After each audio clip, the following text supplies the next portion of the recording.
بسم اللہ الرحمن الرحیم۔ السلام علیکم ناظرین، نیوز لاؤنج میں خوش آمدید اور صبح بخیر۔ میں ہوں احتشام الرحمن۔ پروگرام کا آغاز کرتے ہیں کتاب ہدایت سے۔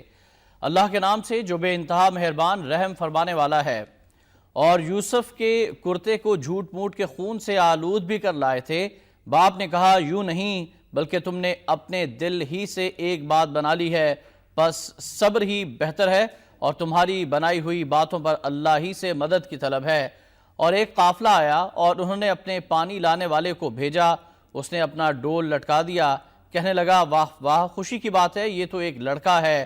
انہوں نے اسے مال تجارت قرار دے کر چھپا دیا، اور اللہ تعالیٰ اس سے باخبر تھا جو وہ کر رہے تھے۔ سورہ یوسف کی آیات 18 اور 19 کا ترجمہ آپ کے سامنے پیش کیا گیا۔ حضرت یوسف علیہ السلام کے حوالے سے واقعہ تفصیلی طور پر بیان کیا گیا ہے۔ تفسیر کے ساتھ ضرور پڑھیے گا۔ اللہ تعالیٰ مجھے اور آپ کو قرآن پاک سمجھ کر پڑھنے، اس پر عمل کرنے کی بھی توفیق عطا فرما دے۔ آج بدھ ہے 22 شعبان المعظم 1436 ہجری 10 جون سن 2015، اور آج کے معزز مہمان پاکستان کی نامور تعلیمی شخصیت جناب محترم ڈاکٹر مغیث الدین شیخ صاحب تشریف فرما ہے۔ ڈاکٹر صاحب السلام علیکم، آپ کو خوش آمدید کہتا ہوں۔ وعلیکم السلام۔ اور ہم بڑھتے ہیں نوائے وقت ٹوڈے کی جانب۔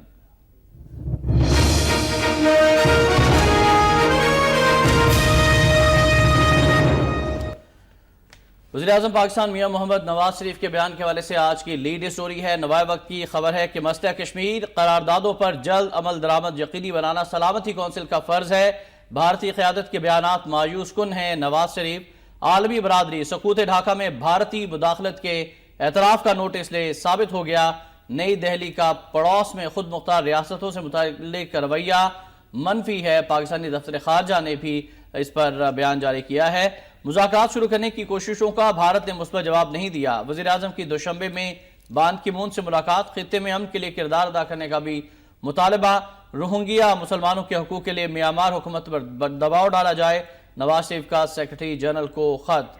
اور پھر ترجمان دفتر خارجہ کے حوالے سے بھی آپ کو خبر سے آگاہ کریں کہ بھارتی سیاستدان نہ صرف اقوام متحدہ کی چارٹر کے منافی اقدامات میں ملوث ہیں، بلکہ دوسروں کے معاملات میں مداخلت پر فخر بھی محسوس کرتے ہیں۔ پاکستان بنگلہ دیش میں دشمنی کے بیج بونے کی سازشیں کامیاب نہیں ہوں گی، قاضی خلیل ترجمان دفتر خارجہ۔ وزیراعظم نواز شریف تاجکستان دوشنبے میں واٹر فار لائف کانفرنس میں ڈاکٹر صاحب انہوں نے شرکت کی، اور اسی موقع پر ان کی ملاقات ہوئی ہے اقوام متحدہ کے سیکرٹری جنرل بان کی مون سے، اور انہوں نے کہا ہے کہ بھارتی قیادت کے بیانات مایوس کن ہیں، اور خاص طور پر نریندر مودی نے بنگلہ دیش میں کھڑے ہو کر جس طرح سے اعتراف کیا ہے مکتی بانی کی شکل میں بھارتی فورسز وہاں پر لڑیں، اور خود بھی انہوں نے اعتراف کیا کہ میں بھی اس میں شامل تھا پاکستان کو دلخت کرنے کی تحریک میں۔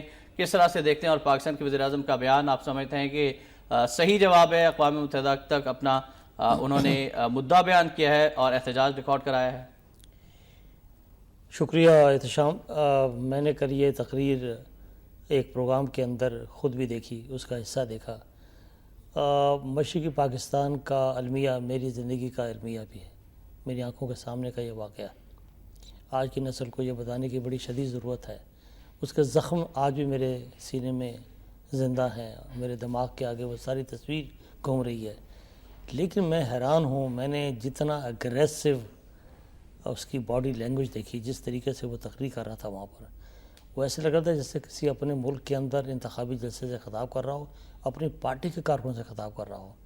جتنی اگریشن، جتنی جارحیت، جتنی باڈی لینگویج، جتنی بازو ہلا ہلا کر پوڈیم پر وہ خطاب کر رہا تھا، اور ایک قبرستان کی خاموشی اور سناٹا تھا اس کی تقریر کے دوران۔ اور پھر جب وہ ذکر آیا کہ اس نے بنگلہ دیش کو آزادی دلانے میں تمہارا ساتھ دیا، تو وہاں پر باقاعدہ تالیاں پیٹی گئیں۔ صحیح، تھوڑا زخم تھا۔ میں اس کو دو حصوں میں تھوڑا سا وقت لوں گا بات کرنے کے لیے، کہ میں وہاں رہا بھی ہوں۔ میں یہ دیکھتا ہوں کہ ہماری بدنصیبی یہ ہے کہ جس وقت یہ بنگلہ دیش بنا، اور اس وقت ایک معاہدہ طے ہوا تھا حکومت پاکستان اور بنگلہ دیشی حکومت کا، کہ جو معاملات طے ہو گئے، جو لوگ پاکستانی فوج کا ساتھ دے رہے تھے، اس وقت ایک پاکستان تھا، ان کے بارے میں بھی سب معاملات طے ہو چکے تھے۔ 40 سال کے بعد وہ مقدمات کھڑے کیے گئے، ان کو غدار ڈکلیئر کرنے کے بعد انہیں بنگلہ دیش کا باغی ڈکلیئر کر کے وہ پھانسیاں چڑھا دی گئی، اور پاکستان جو ہے وہ خاموش تماشائی بنا رہا، سوائے اس کے کہ ایک چھوٹا سا بیان دے دیا گیا اور ایک قرارداد پاس کر دی گئی، لیکن پاکستان بنگلہ دیش کے اوپر کوئی سفارتی دباؤ نہیں ڈال سکا۔ میں بتاؤں گا کہ کیسے ڈال سکتے ہیں ہم بنگلہ دیش پر دباؤ جائے۔ بنگلہ دیش پر دباؤ بڑی آسانی سے ڈالا جا سکتا ہے. پاکستان کی حکومت اور خاص طور پر موجودہ حکومت اس کا سعودی عرب سے بڑا گہرا تعلق ہے. سعودی عرب جو ہے اس کا بنگلہ دیش کی شاہراہ پر ہاتھ ہے. بنگلہ دیشیوں کی اکثریت جو ہے وہاں پر سعودی عرب کے اندر مقیم ہے. بنگلہ دیش کی حکومت پر OIC کی طرف سے سعودی عرب کی طرف سے ایک اشارہ بھی آتا کہ اس سلسلہ بند کرو پھانسیوں کا. ضرورت نہیں تھی بنگلہ دیش کی حکومت کی وہ یہ کام کر سکتا ہے، لیکن ہم اپنے ڈپلومیٹک ریلیشن شپ کو بھی استعمال نہیں کر سکے. ہم نے کوشش بھی نہیں کی. ہم سمجھتے رہے کہ شاید اس معاملے کے اندر جتنا دور رہیں گے شاید ہماری قبولیت جو ہے بنگلہ دیش میں حکومت کے اندر آگے بڑھے گی، لیکن ہماری پذیرائی پھر بھی نہیں ہوئی. پذیرائی ہندوستان کی ہو رہی ہے. اب وہاں جا کے جو اس نے گفتگو کی ہے، یعنی اندازہ لگائیں کہ ہمارے یہاں کوئی وزیر خارجہ نہیں ہے، اتنی اہم منسٹری ہے، اتنا کچھ ہے. ہمارے یہاں بھی ایک قبرستان کی سناٹا ہے. یعنی اس کی تقریر سننے کے بعد یہ بات آج سے 10 برس پہلے 20 برس پہلے جب ملک میں ہوتی تھی، ہندوستان کے وزیر اعظم بات کرتا، لوگ تعلیمی اداروں سے باہر نکل آتے تھے، لوگ مسجدوں سے باہر نکل آتے تھے اور جلوس نکلتے تھے، لوگوں میں اشتعال پھیل جاتا تھا. لیکن قوم بھی بحث ہو گئی ہے. قوم کو بھی صرف اپنی سیاسی جوڑ توڑ اپنے ذاتی مصلحت کے اندر یہ قوم اتنی شکم پرست ہو گئی ہے کہ ان کو اس بات کی پرواہ ہی نہیں ہے کہ وہاں ہو کیا رہا ہے. تو یہ سب باتیں جو ہیں ہم دیکھ رہے ہیں آ کر کہ ہماری لیڈرشپ بھی، یعنی موجودہ حکومت میں بڑا حیران ہوتا ہوں کہ اب تو ان کو بڑا کھل جانا چاہیے. ہمیشہ یہ کہا ایک ہمسایہ ملک، ہم اپنے ہمسایہ ملک کا نام لیتے ہوئے بھی ڈرتے تھے. یہ تو آرمی چیف نے یہ کہا کہ بھی اس میں رائے انوالو ہے. اب ہمارے وہ معاملات بھی ختم ہو گئے ہندوستان کے ساتھ تجارت کے. اب چائنا بیچ میں آ چکا ہے. چائنا نے ہندوستان کی ہیجمنی کو نو کہہ رکھا ہے. تو تب تو ہمت کی جائے کم از کم. اس پر ایک انٹرنیشنل ڈپلومیٹک موو چلنی چاہیے تھی. ہمارے سارے سفارت خانے ایکٹیو ہو جاتے کہ لوگ یہ ہے اسٹیٹ ٹیررزم، یہ ہے جی انٹرونشن کی پالیسی. اور ہندوستان جو ہے اس وقت سلامتی کونسل میں ایک سیٹ چاہتا ہے اور اس سیٹ کو کے خلاف پاکستان کو اس کو بنیاد بنا کر پوری دنیا کے اندر ایک ڈپلومیٹک موو چلانی چاہیے تھی. اور وہ اس کو دلیل کے طور پر استعمال کرا کہ دیکھیں ہمارے پر 90,000 قیدی تھے پاکستان کے، ہم نے واپس کر دیا آ کر. ہم چاہتے تو یہ کر سکتے تھے، ہم چاہتے تو یہ کر سکتے تھے، اور ہمیں جو ہے سیٹ نہیں دی جا رہی. اور اس کی ایگریشن دیکھیں کہ میں بڑا حیران ہوں. بلکہ ہمیں تو بنگلہ دیش کی حکومت سے بھی پروٹیسٹ کرنا چاہیے کہ آپ کی سرزمین پر کھڑے ہو کر پاکستان کے بارے میں یہ بات کہی گئی ہے، آپ کا کیا نقطہ نظر ہے؟ لیکن حسینہ واجد کی موجودگی میں یہ پروٹیسٹ جو ہے آپ سمجھتے ہیں کہ کچھ قابل عمل ہو سکے گا؟ کیونکہ حسینہ واجد خود بھارتی کٹ پتلی ہیں. وہ بات گزر سے، لیکن ہم اپنا پروٹیسٹ ریکارڈ تو کروائیں. ہماری طرف سے جب پروٹیسٹ رجسٹر ہی نہیں ہوا تو حسینہ واجد کو تو ہم نے اور بلینک چٹ دے دی کہ ٹھیک ہوا جو کچھ بھی ہوا.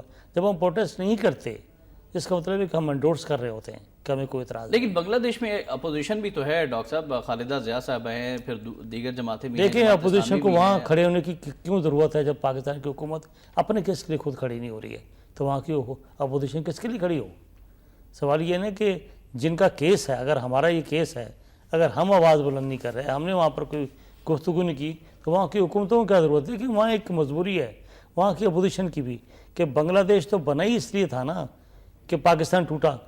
تو جب پاکستان توڑنے کی بات آتی ہے تو وہاں کے بنگلہ دیشی نوجوان کے دماغ میں یہ بات ڈالی گئی ہے کہ یہ بنگلہ دیش بنتا ہی نہ اگر پاکستان نہ ٹوٹتا. تو پاکستان توڑنا اور اس کے بارے میں جو لٹریچر پروڈیوس کیا گیا وہ وہاں کے نوجوان نسل کو تیار کیا گیا ہے. اچھا، مفتی بانی کا اس وقت مقابلہ کیا تھا البدر کے مجاہدین نے، اور البدر کے مجاہدین پاک فوج کی شانہ بشانہ لڑے تھے. اب نریندر مودی یہ کہہ رہا ہے کہ وہ بھی اس تحریک میں شامل تھا جو کہ پاکستان کے خلاف تھی، اور وہ مفتی بانی کی شکل میں جو بھارتی فوج لڑی تھی اس میں وہ بھی ایک کارکن کی حیثیت سے شریک ہوا تھا.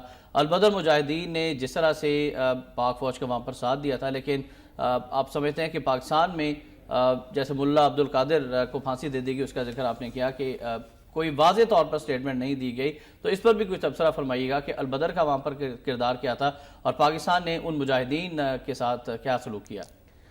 دیکھیں میں تو کسی اور پرسپیکٹو میں دیکھ رہا ہوں. میں 18 فروری کو جب پرویز مشرف کا زمانہ تھا، میں ڈھاکہ یونیورسٹی میں تھا، ایک کورس پڑھانے کے سلسلے میں 9واں پروگرام پہ گیا ہوا تھا. تو میں نے وہاں یہ دیکھا ہے کہ وہاں ہمیں جو کرنے کا کام ہے وہ یہ ہے کہ وہاں کی نوجوان نسل کو جو کتابیں پڑھائی جا رہی ہیں ان کو نہیں پتہ کہ البدر مجاہدین نے کیا پکا کام کیا تھا. وہ تو سمجھتے تھے کہ یہ وہ لوگ تھے جنہوں نے پاک فوج کا ساتھ دے کر اصل میں بنگلہ دیش کو کے راستے میں مزاحمت پیدا کی. بنگلہ دیش بننا چاہیے تھا، اور اس لیے کہ وہاں مظالم ڈھائے گئے تھے اور پاکستانی فوج کے بارے میں جھوٹی کتابیں لکھی گئیں کہ انہوں نے کیا کیا مظالم اٹھائے گئے. اس کے جواب میں بھی کتابیں آئیں لیکن وہ کتابیں وہاں پر پروموٹ نہیں ہونے دی گئیں. لہٰذا اب وہاں پر تو جو بندہ بھی آج پاکستان کے حق میں بات کرتا ہے، دراصل اس کو حسینہ واجد کی پارٹی اور دوسرے نیشنلسٹ اس انداز میں پیش کرتے ہیں کہ دراصل یہ بنگلہ دیش کے وجود کے خلاف ہے، اصل میں یہ بنگلہ دیش کی آزادی کے خلاف ہے. تو یہ کیس ایک مشکل کیس ہے وہاں پر ڈیفینڈ کرنا. لیکن اصل جو بات ہے وہ چل رہی ہے کہ ہندوستان کی انٹرونشن، اس پر ہم جتنا بھی بات کر سکیں، ہمیں اس وقت پاکستان دوستی کی بات وہاں کم کرنی ہے. وہاں پر ہم نے ہندوستان دشمنی کی بات جو ہے وہ زیادہ کرنی ہے کہ ہندوستان کی انٹرونشن. آپ کو یاد ہے کہ بنگلہ دیش کے جنرل ضیاء الحق، وہاں پر جو جنرل ضیاء جب آئے بڑے اقتدار، اس زمانے میں ہندوستان کے خلاف ایک نفرت وہاں پیدا ہو گئی تھی، اس لیے کہ ہندوستان انٹرونشن کر رہا تھا. اور اس وقت کے وہاں کے صدر ضیاء جو تھے انہوں نے اس کو ریزسٹ کیا تھا، اور ریزسٹ کرنے کے بعد ان کو محسوس ہوا کہ ہندوستان تو ہم پر اپنی ڈومینیشن چاہتا ہے، تو انہوں نے کہا کہ ہم انڈیا کی ہیجمنی قبول نہیں کریں گے، لہٰذا اس کے خلاف بھی سازش کی گئی. تو یہ آٹومیٹکلی وہ فیلنگز کہ ہندوستان بنگلہ دیش کو اپنی کالونی بنانا چاہتا ہے، یہ چیز پروموٹ کرنے کی ضرورت ہے. ہندوستان کی جڑیں بنگلہ دیش میں بہت زیادہ مضبوط تو ہیں، لیکن جو توقعات بنگالی عوام کو تھی وہ پوری نہیں ہو سکی ہندوستان سے. اور ہم نے اس بھی اصل میں ہماری بھی اصل میں میں کوئی حکمت عملی نہیں ہے. ہم نے وہاں پر کوئی صحیح طریقے سے کام نہیں کیا. دیکھیں ہمارے اخبارات کو اٹھا کے دیکھ لیں، بنگلہ دیش کے بارے میں کتنی خبریں ہوتی ہیں، ہمارے میڈیا کے اندر کتنا کوریج ہوتا ہے. یہ وہ چیزیں ہیں کہ جیسے ہم نے ان کو فری چھوڑ دیا ہے کہ ٹھیک ہے اس کا آپ کو تعلق نہیں ہے. میں یہ سمجھتا ہوں یہ بڑا مشکل وقت آیا ہوا ہے اور ہمیں بڑی احتیاط کے ساتھ بنگلہ دیش کے بارے میں اپنی پالیسی کو ری وزٹ کرنے کی ضرورت ہے. پالیسی ری وزٹ کرنے کی ضرورت ہے. لیکن جو پرائم منسٹر پاکستان نے بیان دیا ہے بھارتی قیادت کے بیانات کے حوالے سے، پھر مسئلہ کشمیر اقوام متحدہ کی قراردادوں کے مطابق حل ہونا چاہیے، ضرور ہونا چاہیے. بیان کی مون سے ان کی ملاقات کتنی فائدہ مند ثابت ہو سکتی ہے آپ کے خیال؟ دیکھیں یہ تو ایک ڈپلومیٹک ایکسرسائز ہے جو آپ کو انٹرنیشنل میڈیا کے اندر آپ کی ویزیبلٹی کو ظاہر کرتی ہے کہ آپ ایکٹیو ہیں، آپ اس چیز کو زندہ رکھے ہوئے ہیں. آپ نے اپنے کاز کے بارے میں خاموشی اختیار نہیں کرنی، نہ اپنے سونا ہے بلکہ جاگتے رہنا ہے، اور کوئی اپورچونٹی کو مس نہیں کرنا. میں یہ سمجھتا ہوں کہ صرف وقت آ گیا کہ ہندوستان کے بارے میں ہمارا اپالوجیٹک ایٹیچیوڈ جو ہے، ہم اشاروں سے دور سے کہتے ہیں ایک ہمسایہ ملک، ہمیں بڑی اگریسو کمپین کی ضرورت ہے. میں آپ کو یہ بتا دوں، یہ اشارے ہماری طرف آ رہے ہیں آ کر، یہ تاثر دینے کی کوشش کی جا رہی ہے ہندوستان میں کہ فوج اور طرح سوچتی ہے، اور یہ سول حکومت جو ہندوستان کے ساتھ بڑے میٹھے تعلقات چاہتی ہے. ایک پیج پہ نہیں ہے ابھی بھی، میں نہیں، ایک پیج پہ نہیں ہے کی بات نہیں ہے. اصل میں بات یہ ہے کہ قوم جو ہے وہ ایک پیج پر ہے، لیکن یہ جو سول حکومت جو ہے ہماری، وہ بڑی اپالوجیٹک کے سلسلے میں ان کے پتہ نہیں کیا ریزرویشنز ہیں. امریکہ میں ان کو کھل کے پاکستانی قوم کے جذبات کی ترجمانی کرنا ہوگی. حافظ سعید صاحب کا بیان ہے کہ مودی کے پاکستان کو دو لخت کرنے کے اعتراف کے خلاف ملک گیر تحریک چلائیں گے. جمعے کو یوم احتجاج ہوگا. تمام جماعتوں پر مشتمل نظریہ پاکستان کونسل بھی تشکیل دے رہے ہیں. بنگلہ دیش بنانے کے اعتراف کا مسئلہ پوری دنیا کے سامنے بے نقاب کیا جائے. حافظ سعید صاحب کے بیان اور ملک گیر تحریک آپ سمجھتے ہیں چلنی چاہیے، تمام سیاسی جماعتوں کو، مذہبی جماعتوں کو بھی ایک پلیٹ فارم پر ہونا چاہیے اور بھرپور طریقے سے پروٹیسٹ لانچ کرنا چاہیے؟ کیوں؟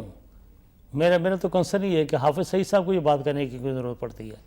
کیا ہندوستان کی پاکستان میں مداخلت کے بارے میں بیان دینا صرف حافظ سعید کی ذمہ داری ہے، یا صرف جو اپنے جماعت اسلامی کی ذمہ داری ہے کہ برما کے مسلمانوں کی بات کریں؟ یہ باقی جماعتیں جو ہیں مر گئی ہیں، یہ ساری جماعتوں کا فرض نہیں بنتا، یہ مسلم لیگ کا فرض نہیں بنتا، یہ عمران خان کا فرض نہیں بنتا، یہ پیپلز پارٹی کا کام نہیں ہے. یعنی مجھے شرم آتی ہے یہ بات کہتے ہوئے کہ ہندوستان کے ساتھ ریلیشن شپ کو دیکھیں. حافظ سعید نے تو کبھی بڑے سردار نہیں آنا الیکشن میں، تو پھر کیا ان کو پالیسی بنانی ہے؟ یہ لوگ بیک فوٹ پہ چلے جائیں گے. یعنی باقی جماعتوں کو، یعنی کل میں انڈیا کے پارلیمنٹ میں ایک مسلمان رکن پارلیمنٹ کی تقریر سنا تھا، وہ بیٹھ کر رو رہے تھے کہ ہندوستان میں ایسا قانون پاس ہونے کی کوشش کی جا رہی ہے کہ ہر مسلمان کو جو ہے وہ ہندو بنا دیا جائے، کہ وہ پہلے کہہ کہ آپ کا ایمان جو ہے، آپ کا جو مذہب وہ ہندوستان ہے. اس نے کہا جی میں سب سے پہلے مسلمان ہوں اور پھر ہندوستانی ہوں، اور میں رہوں گا، میرا مذہب چینج نہیں کر سکتے. تو یہ بی جے پی کی حکومت کے اندر یہ سارے وہ کام ہو رہے ہیں.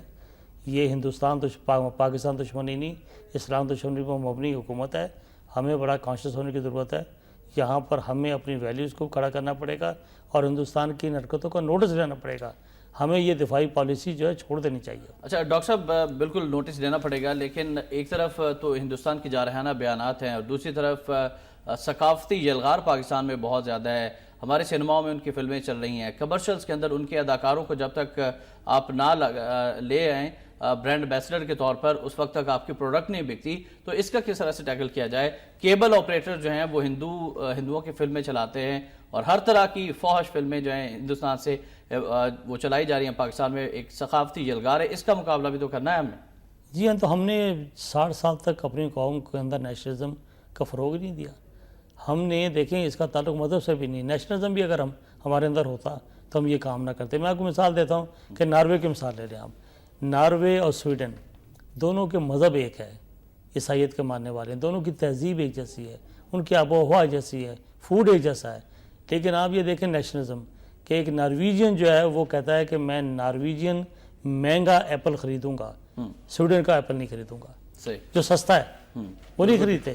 یہ ہے نیشنلزم، یعنی اندازہ لگائیں آکے کہ صرف زبان مختلف ہے ان کی، لیکن ان کا نیشنلزم یہ کہتا ہے کہ نہیں ہم اپنا مہنگا سیب خریدیں گے۔ ہماری یہاں یہ بہت بڑی کہ ہمارا مذہب بھی ڈیفرنٹ، ہمارے بود و باش مختلف، ہمارا کلچر ڈیفرنٹ، ہم ان سے علیحدہ ہوئے آ کر، ہماری پوری ایک موومنٹ ہے، ہمارا ایک پورا ایک سسٹم آف لائف ہے، لیکن ہمارے اندر یہ چیز ہی پیدا نہیں ہو سکتی۔ ہم ان کے خلاف بات بھی کرتے ہیں لیکن ان کی چیزیں بھی استعمال کرتے ہیں، ان کی فلمیں بھی دیکھتے ہیں، اور اس کو آج بھی واگا بارڈر پر دیکھیں ان کی پروڈکٹس بھری پڑی ہیں دکانوں کے اندر، لوگ بڑا فخر محسوس کرتے ہیں جا کے وہاں پر وہ خریدتے ہیں، نہ صرف کاسمیٹکس بلکہ جیولری تک ان کے وہاں سے خرید کے یہ جو شکست خوردہ ذہنیت ہے قوم کی، اس کو دور کرنے کے لیے پوری قوم کو لڑنا پڑے گا۔ اگر صرف یہ کہہ دینے سے کہ ہمارے تعلقات بہتر ہو جائیں اور ہم سارے معاملات شروع کر دیں، اپنی ثقافت پر فخر کرنا سیکھے یہ قوم، اور نیشنلزم کا جذبہ کا جب تک ٹیکہ نہیں لگائیں گے یہ جذبات پیدا نہیں کیے جائیں گے۔ روہنگیا مسلمانوں کی بات کریں گے ناظرین۔ خبر یہ ہے کہ سینٹ میں کافی اس پر احتجاج بھی کیا گیا۔ روہنگیا مسلمانوں پر مظالم کے خلاف متفقہ قرارداد اور بجٹ پر اپوزیشن کا احتجاج۔ قرارداد مشاہد حسین نے پیش کی، سوچی سمجھی سازش کے تحت مسلمانوں کا قتل عام کیا جا رہا ہے، معاملہ اقوام متحدہ میں اٹھایا جائے۔ قرارداد کا متن، مودی کا بیان تشویشناک ہے۔ رضا ربانی، اقتصادی راہداری کے لیے کم فنڈز مختص کرنے پر ANP کا واک آؤٹ۔ پھر روہنگیا مسلمانوں پر مظالم کی مذمت، سلامتی کونسل کا اجلاس بلایا جائے، شاہ سلمان کا یہ کہنا ہے۔ خاموشی لمحہ فکریہ ہے، ان کی بحالی کے لیے اقدامات کی جائیں۔ سعودی فرمانروا کا کابینہ اجلاس سے خطاب۔ سعودی عرب میں بھی شکر ہے کہ اس معاملے پر آواز اٹھی ہے۔ پھر پاکستان کے اندر ہندو کونسل وہ کس طرح سے ریاکٹ کر رہی ہے روہنگیا کے حوالے سے؟ ان کا یہ کہنا ہے کہ پاک بحریہ کے جہاز بھجوا کر روہنگیا مسلمانوں کو پاکستان واپس لایا جائے اور برمی مسلمانوں کی پاکستان میں آباد کاری کے لیے اہل سروس سے مدد لی جائے۔ وزیراعظم نے بھی اس سلسلے میں کچھ کاوش کی، کمیٹی بنائی اور امداد کا بھی اعلان کیا ہے۔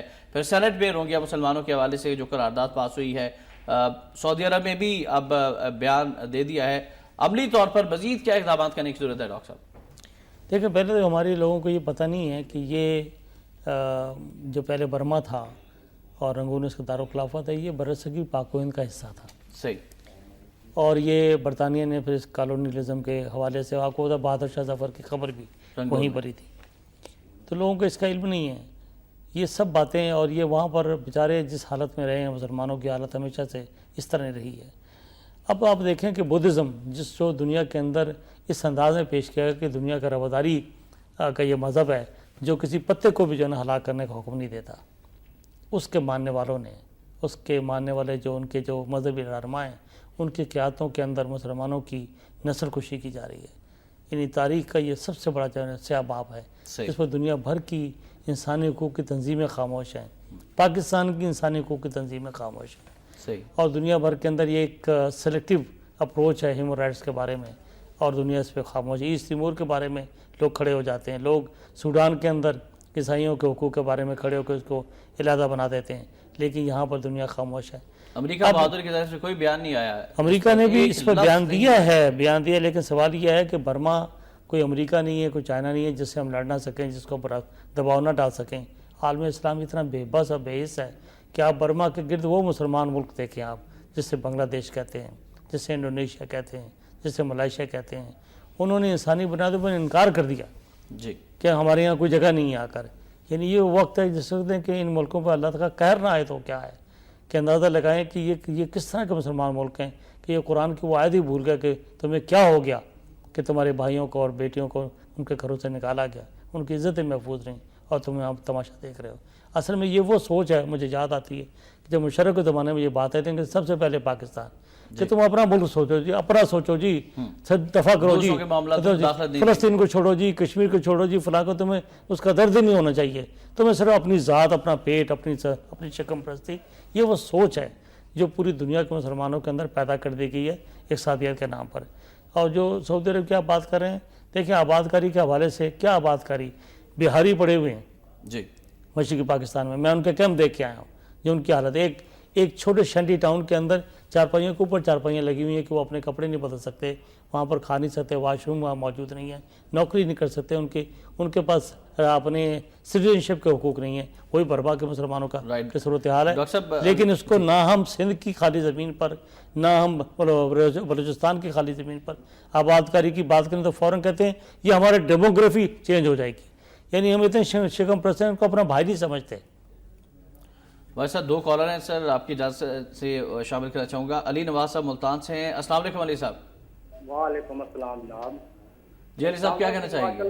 مہمان نے بڑا پیارا لفظ کیا ہے کہ نریندر مودی جی نے بیان دیا بنگلہ دیش میں, تو ہمارے حکمرانوں نے کبھی آج تک نام لے کے بھارت کا نہیں کہا, کیونکہ حکمرانوں کے مفادات ہیں وہاں پہ. آرمی چیف کے آرمی کے کوئی مفادات نہیں تھے, آرمی ملک کی خاطر زندہ رہتی, ملک کی خاطر مرتی ہے, اس لیے آرمی چیف نے نام لے کر بھارت کو آگاہ کر دیا. ہمارے حکمرانوں میں سر یہ غیرت کا مادہ پیدا ہونا بہت مشکل ہے, کیونکہ ان کے مفادات ہیں. جب تک ہم بھارت کو منہ توڑ جواب نہیں دیں گے ہم کبھی بھارت کے ساتھ بات نہیں کر سکتے. اور آج مسلمان کیوں مار کھا رہا, ہمیں یہ سوچنے کی ضرورت ہے, کیونکہ مسلمان نے قرآن و حدیث کو چھوڑ دیا ہے. جب ہم قرآن و حدیث کے ماننے والے تھے, عمل کرنے والے تھے, اب ہم مانتے ہیں عمل نہیں کرتے. جب ہم قرآن اور حدیث پہ عمل کریں گے انشاءاللہ مسلمان پوری دنیا پہ غالب آ جائے گا. آج یہی حال ہمارے ملک کا ہے اور یہی حال ہماری آزادوں کا ہے. دوسرا, آپ میڈیا والے سر, کوئی عام شہری یا کوئی غیر مسلم ممالک قرآن و حدیث کی خلاف ورزی کرے تو اس کا ٹیکس نیش کر دیتی ہے میڈیا, لیکن اگر عدلیہ میں بیٹھا جج قرآن اور حدیث کی خلاف ورزی کرے اسے نہ میڈیا پوچھتا ہے نہ کوئی اور پوچھتا ہے. اور یہ ان دنکار میں بات کر رہا ہوں اس لیے کر رہا ہوں, میرے پاس ریکارڈ ہے عدالت کا, ایسے جج موجود ہے جو قرآن اور حدیث کی خلاف ورزیاں کر رہے ہیں عدالت میں بیٹھ کے. ٹھیک ہے جی, ٹھیک ہے, بہت شکریہ علی نواز صاحب, بہت شکریہ آپ نے کال کی. زبیر صاحب بھی ہیں کراچی سے. السلام علیکم زبیر صاحب. وعلیکم السلام. اچھا دیکھیں, میں یہ کہنا چاہتا ہوں کہ بھارت تو ہمارا ازلی دشمن ہے, ازل سے اور ابد تک رہے گا. اس سے ہم کیا ایکسپیکٹ کرتے ہیں, اس نے تو یہی کرنا ہے, بلکہ اس سے بھی آگے بڑھ کے اور کچھ کرنا ہے. اس کو جہاں جہاں موقع ملے گا کرے. میرا پوائنٹ یہ ہے کہ ہمیں اپنے گریبان رکھنا ہے کہ وہ بنگلہ دیشی مسلمان جس نے پاکستان تحریک میں بڑھ چڑھ کر حصہ لیا, ہر آواز رستے کا کیا, وہ ہم سے اتنا دکھ کیوں چلے گئے. میرا پوائنٹ یہ ہے کہ جب وہ ایک مسلم قوم کے طور پر ہم کیا کے آئے تھے, قرارداد پاکستان ایک وزارت نے پیش کی تھی, وہ ہم نے ان کو اپنے سے اتنا دور کیوں کر دیا کہ انہوں نے بھارت کا ساتھ دیا جب بھارت آیا. یہ چیزیں وہ ہیں جو ہم پوچھ نہیں رہے, آج ہم وہ غلطیاں کر رہے ہیں. دوسرا, محفوظ نے بنگلہ دیش کے حوالے سے دیکھیں, کہیں کوئی بات ہوتی ہے, نہ کسی میڈیا پہ ٹاک ہوتی, کیونکہ وہ ہم سمجھتے ہیں ہمارے مفاد کی ہے, جبکہ انہوں نے پاکستان کے لیے قربانی دی. کیا وہ مسلمان نہیں ہے؟ آپ چینل سے کتنی دفعہ بات محسوسی نے بنگلہ دیش کے لیے, آپ بتا دیں, آپ شاید ہی کہیں ملے گی کہ آپ نے کبھی کوئی آواز بلند کی ہو. کسی بھی میڈیا نے, خاص آپ کا میڈیا نہیں, کوئی بھی میڈیا کیوں نہیں کرتا بھائی. اس پلیٹ فارم سے ہم کرتے رہے ہیں زبیر صاحب. بہت شکریہ آپ نے کال کی. زبیر صاحب کی گفتگو بھی آپ نے ملاحظہ فرمائی, علی نواز صاحب کی ملاحظہ فرمائی. بنگلہ دیش کے حوالے سے انہوں نے گفتگو کی ہے. ہمارے جو اس وقت کے حکمران تھے ان کی کیا کیا خامیاں تھیں, اور آج کا میڈیا اس مسئلے پر ان کا یہ موقف ہے کہ صحیح طرح سے اس کو ہائی لائٹ نہیں کر رہا. دیکھیں, مسئلہ یہ نہیں ہے, مسئلہ یہ تو تاریخ کا ایک حصہ ہے نا. یہ جو تاریخ کی بات آئے گی تو اس پر بات کی جائے گی نا. یہ مسئلہ یہ نہیں ہے کہ اگر ہندوستان یہاں پر وہاں بنگلہ دیش کی زمین پر کھڑے ہو کر ان کا وزیر اعظم بیان دے رہا ہے تو ہم اس لیے چپ ہو جائیں کہ ہم کہیں کہ جناب پہلے یہ پتہ کرو کہ بنگلہ دیش کے اندر یہ صورتحال پیدا کیوں ہوئی. صحیح, اس پہ بحث کر رہے تھے, پھر دیکھیں گے بات. ہندوستان تو ہمارا دشمن نہیں ہے, وہ بات اپنی جگہ درست کر رہے ہیں, لیکن سوال یہ ہے کہ وہ بات اپنی جگہ ہمیں جو وہ کہہ رہے ہیں, جو بات ہم کہہ رہے ہیں یہ اپنی جگہ درست ہے. دونوں باتیں, نہ ہم اس بات کی اہمیت کو کم کر رہے ہیں نہ اس بات کی اہمیت کو, لیکن اس بات کو, پہلی بات جو وہ کہہ رہے ہیں اس کو بنیاد بنا کر اس بات پر خاموش رہا جائے یا اس بات پر پروٹیسٹ کیا جائے. صحیح, اور اپنے زندہ ہونے کا احساس دلایا جائے. اور اگر ہم زندہ ہونے کا احساس دلائیں اور پروٹیسٹ کریں، اس کا قطعاً یہ مطلب نہیں ہے کہ جو غلطیاں ہم نے کی ہیں وہ جسٹیفائڈ تھیں۔ اچھا، آپ نے بالکل درست اشارہ کیا کہ کیا احتجاج کرنا صرف حافظ سعید صاحب کی ذمہ داری ہے، سراج الحق صاحب کی ذمہ داری کہ وہ اسلام آباد میں پروٹیسٹ لانچ کرے، روہنگیا کے مسلمان ہوں تو وہ سامنے آئیں، برما کے مسلمانوں ان کے لیے، پھر چیچن ہوں ان کے لیے، فلسطین کے مسلمانوں کے لیے صرف یہ 2 سیاسی جماعتیں رہ گئی ہیں، باقی کوئی سیاسی جماعت نہیں؟ کیا ان کا کام صرف یہ ہے کہ وہ انتخابات میں دھاندلی ہو تو آج KPK میں ہڑتال اناؤنس کر دیں؟ ANP کو کبھی ہم نے نہیں دیکھا سڑکوں پر مسلمانوں کے حقوق کے لیے، MKM کو ہم نے کبھی نہیں دیکھا کہ مسلمان ممالک کے حقوق کے لیے، مسلمان جن پر ظلم ہو رہا ہو ان کے حق کے لیے کبھی وہ نکلی ہو۔ مسلم لیگ نون جو کہ اپنے آپ کو قیام پاکستان کی جماعت کہتی ہے اور کہتی ہے کہ ہم قائد اعظم کے پیروکار ہیں، وہ بھی کبھی نہیں نکلے، اور پیپلز پارٹی تو کبھی ان معاملوں میں شاید آگے آتی ہی نہیں ہے، سڑکوں پر کبھی اس طرح سے پروٹیسٹ لانچ نہیں کیا گیا۔ تو اس پر بھی کچھ فرمائیے گا ڈاکٹر صاحب کہ اس کی وجوہات کیا ہیں؟ دیکھیں جی، آپ نے تو ایک ایویڈنس دے دی نا، ایویڈنس موجود ہے، وجوہات تو ان سے پوچھیں کہ کیوں نہیں آتے، وجہ کیا ہے؟ وجہ یہ ہے کہ ان کے اندر یہ بتایا نا کہ یہ اپنی خولوں کے اندر بند ہیں، اپنے مفادات ہیں، اور یہ کانسٹیٹوئنسی بیس پالیٹکس پہ یقین رکھتے ہیں۔ اپنے علاقے سے الیکشن جیتو اور آگے اس ملک کے اندر کاروبار کرو اور حکمرانی کرتے جاؤ، اور ہمیں اپنے ملک سے غرض ہے یا اپنے علاقے سے غرض ہے یا اپنی کانسٹیٹوئنسی سے غرض ہے، باقی چیزوں کے ساتھ جب پالیٹکس میں آئیں گے تو دیکھی جائے گی، جو انٹرنیشنل پالیٹکس کے ٹرینڈ ہوں گے اس کے اندر بہ جائیں گے ہم لوگ۔ ہمیں مسلمان جو انٹرنیشنل ہمارا جو ایک کانسیپٹ ہے امہ کا، اس پہ تو وہ یقین نہیں رکھتے۔ امہ کیا چیز ہوتی ہے یہ تصور سے وہ نہ آشنا ہیں، نہ وہ اس کانسیپٹ کو ایکسیپٹ کرنے کو تیار ہیں۔ پاکستان کے اندر پھر سب سے زیادہ جو امہ کا کنسیپٹ ہے وہ تو ہمیں پھر جماعت اسلامی کی سیاست میں ملتا ہے کہ وہی ہر معاملے پر باہر آتے ہیں، سب سے پہلے احتجاج ریکارڈ کراتے ہیں اور سڑکوں پر ہوتے ہیں، ان کا امیر سب سے پہلے بیان دیتا ہے، اس کے علاوہ کسی کو لیکن یہاں پاکستانی قوم کو یہ چیز سکھائی گئی کہ یہ چیز کوئی چیز ہی نہیں ہوتی، اس کام کو دفع کروا کے جو تمہارے گلی محلے کے اندر آ کے جھوٹ بول کے آپ کی گلیاں پکی کروا جا آ کر، اس کے پاس 4 پیسے ہیں، جو الیکشن لڑنے کی صلاحیت رکھتا ہے، جو 1500 اور 2000 ورکرز کو چائے پلا سکتا ہے، وہی اس ملک کے اندر تمہاری نمائندگی کا حق رکھتا ہے۔ ڈاکٹر صاحب، ترکی کے حوالے سے آپ خبر ہے الیکشن نتائج، ترک وزیراعظم مستعفی ہو گئے، پرتشدد واقعات، امدادی تنظیم کے سربراہ سمیت 4 مارے گئے، صدر طیب اردگان نے داؤد اولو کا استعفیٰ منظور کر لیا، جنوب مشرقی کرد اکثریتی علاقے میں کشیدگی اور جھڑپیں بھی ہوئی ہیں، 13 برس میں ترکی کے سیاسی استحکام کی مثالیں نہیں ملتی، باہمی تعلقات مضبوط ہوں گے، وزیراعظم نواز شریف کی الیکشن میں کامیابی پر حکمران پارٹی کو مبارکباد بھی، لیکن اس طرح سے جسٹس اینڈ ڈیولپمنٹ پارٹی کامیابی حاصل نہیں کر سکی ہے جس طرح سے توقع کی جا رہی تھی کہ 320 کے قریب وہ نشستیں جیت جائیں گے 550 کے ایوان میں، لیکن 249 نشستیں جیتنے میں کامیاب ہوئے ہیں، اور وہ خواب شاید آپ سمجھتے ہیں کہ پورا نہیں ہو سکے گا طیب اردگان صاحب کا، کہ جب وہ آئین میں تبدیلی کرنا چاہ رہے تھے اور مزید صدارتی اختیارات حاصل کرنے کے لیے مضبوط طور پر آگے آنا چاہ رہے تھے۔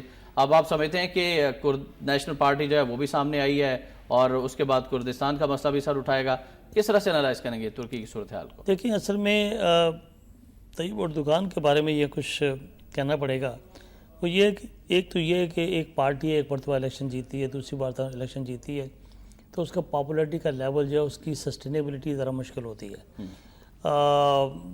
بعض ایسی پارٹیاں جو مسلسل 2 بار 3 بار جیت رہی ہوں، یہ موضوع سے کم نہیں ہوتا، لوگ تبدیلی چاہتے ہیں، تنوع چاہتے ہیں، اور کچھ نہ کچھ غلطیاں جو حکمران پارٹی میں لوگ ہوتے ہیں، لوگوں کو شکایتیں بھی ان سے ڈیولپ ہو جاتی ہیں۔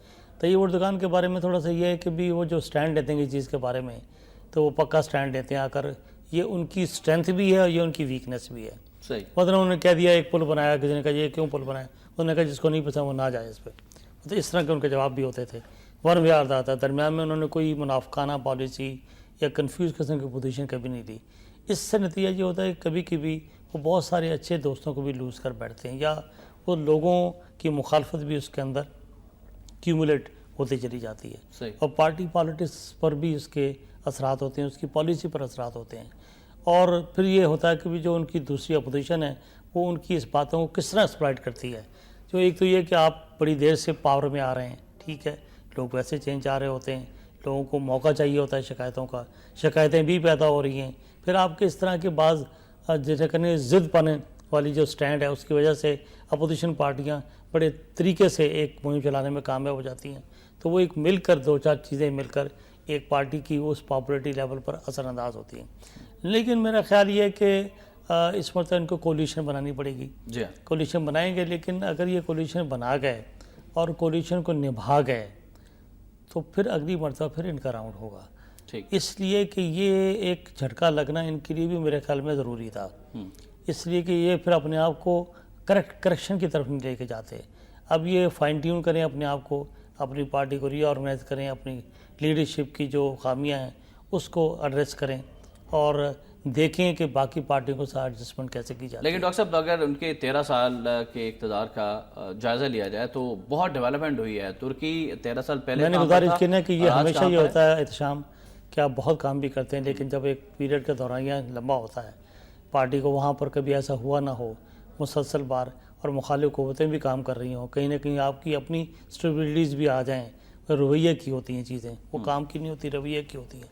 اس سے بھی لوگوں کو، اور شکایتوں کے کئی پہلو ہیں، وہ چیزیں جمع ہو جائیں تو کیومولیٹ ہونے کے بعد اس طرح کے نتائج آنے کے امکانات ہوتے ہیں. اچھا، اگر ہم ان کی ترکی کی خارجہ پالیسی کا جائزہ لیں، رجب طیب اردگان صاحب عالمی اسلام کے سر فہرست کے لیڈروں میں شمار ہوتے ہیں. ہر معاملے پر ان کا بیان سب سے پہلے آتا رہا، چاہے وہ محمد مرسی صاحب کی پھانسی کا معاملہ ہو، انہوں نے سب سے پہلے اسٹیٹمنٹ دی. اس سے پہلے جب ان کے اقتدار ختم کیا گیا سب سے پہلے آ گئے. ایون کہ سعودی عرب مخالف بیان بھی دیا. پھر اب ہم نے روہنگیا مسلمانوں کے حوالے سے دیکھا، سب سے پہلے ترکی نے اپنے وارشپ بھیجے ہیں. فلسطین میں دیکھیں، فلسطین کے حوالے سے انہوں نے انیشیٹو لیا. تو آپ سمجھتے ہیں کہ ایک لیڈنگ رول تو ہے ترکی کا؟ لیڈنگ رول ہے، لیڈنگ رول اصل میں ترکی کا نہیں بلکہ اس پارٹی کا لیڈنگ رول ہے، جس کی وجہ سے بہت ساری قوتیں مجتمع بھی ہوئی ہیں، کانشیس بھی ہوئی ہیں کہ یہ بندہ اور یہ پارٹی جو ہے یہ ترکی کو آہستہ آہستہ کس سمت میں لے کے جا رہی ہے. یہ شاید ویسٹ کو پسند نہیں ہے، امریکا کو پسند نہیں ہے کہ ترکی کے اندر ایک اسلام پسند جماعت جو ہے مضبوط ہوتی جا رہی ہے. کانشیس ہے کہ یہ ترکی کے اندر ایک ایسے ماحول میں بڑے ٹیکٹفلی ایک بندہ جو ہے اپنی پارٹی کو نکال کر آگے ترقی کی طرف لے کے جا رہا ہے اور اپنی پارٹی کے اور اپنی ویلیوز کے لیے ایکسیپٹیبلٹی پیدا کر رہا ہے اپنے معاشرے کے اندر، لہٰذا یہ خطرناک ہے. ٹھیک.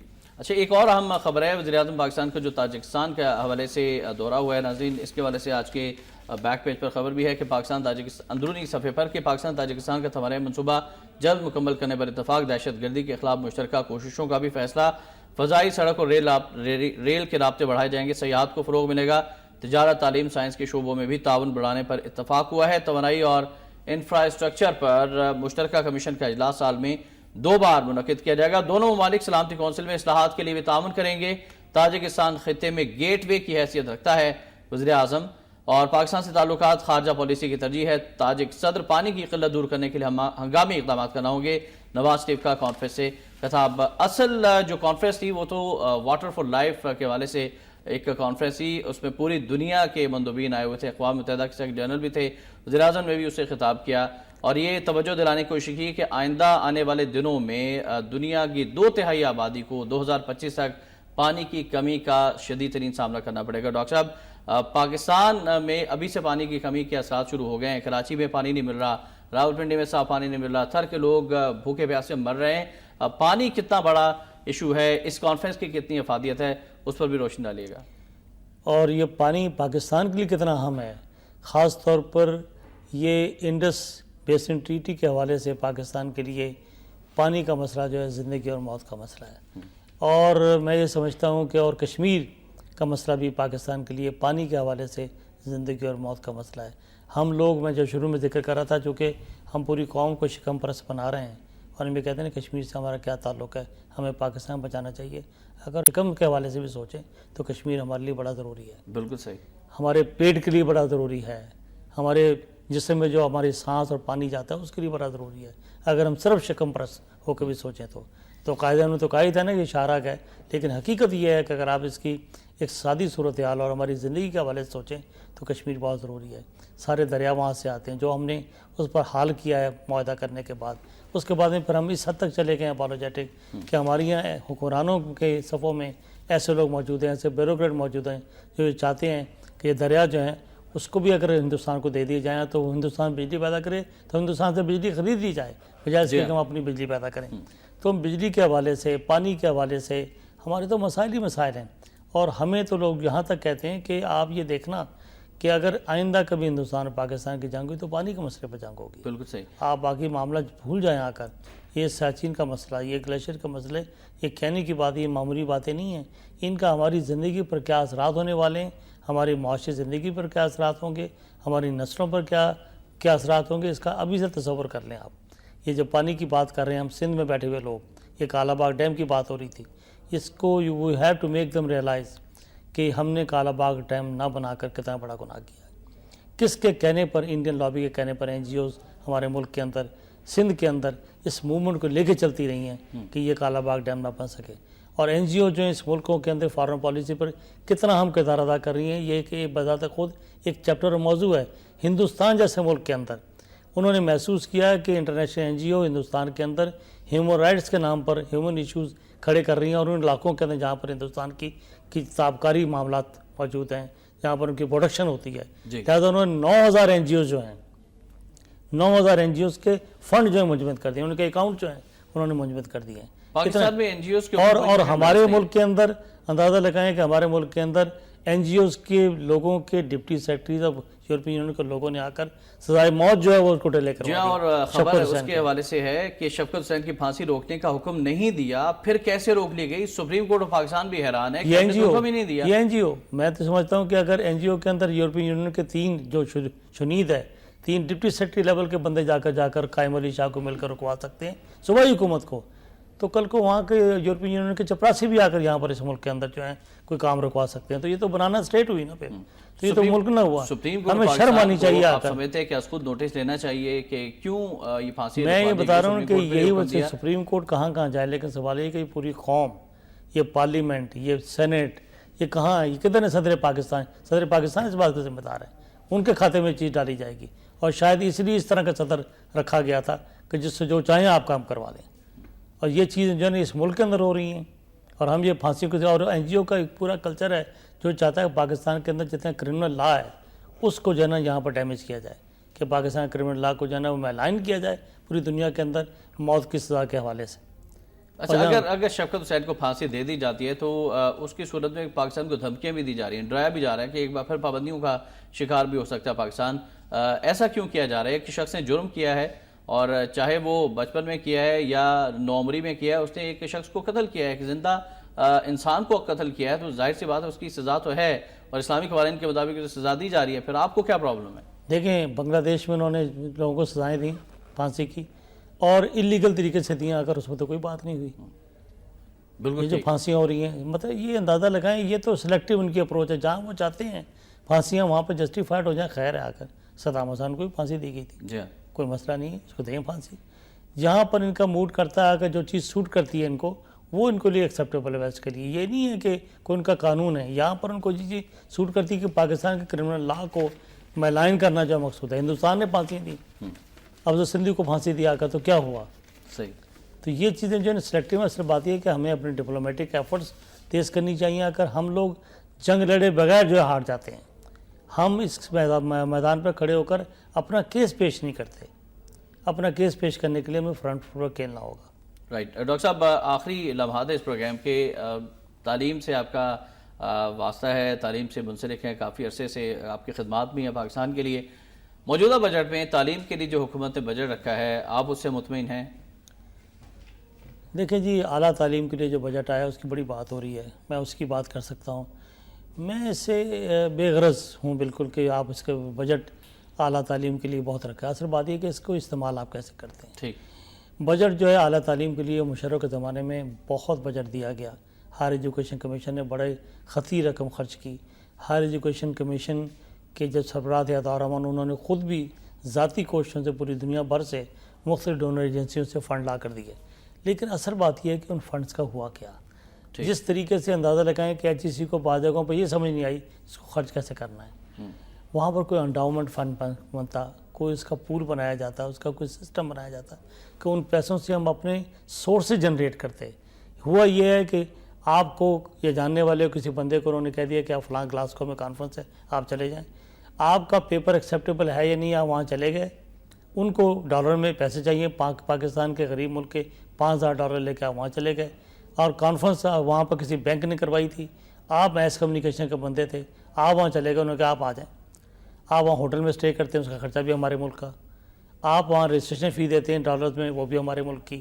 وہاں جا کر ایک وقت کا کھانا وہ آپ کو دے دیتے ہیں جو مہمان کے طور پر ہے. 6 دن ہم وہاں قیام کرتے ہیں، $10,000 خرچ کر کے واپس آ جاتے ہیں. پیپر بھی پبلشیبل نہیں ہے، ریلیونٹ نہیں ہے. اس طریقے سے رقم ضائع ہو گئی. تو آپ کا کہنا ہے کہ HEC میں کرپشن ہو رہی ہے، اس پر اس کی کرپشن روک تھام نہیں ہونی ہے، چاہیے. بے انتظامی تھی، اپنی بہتر سمجھ رہی ہے.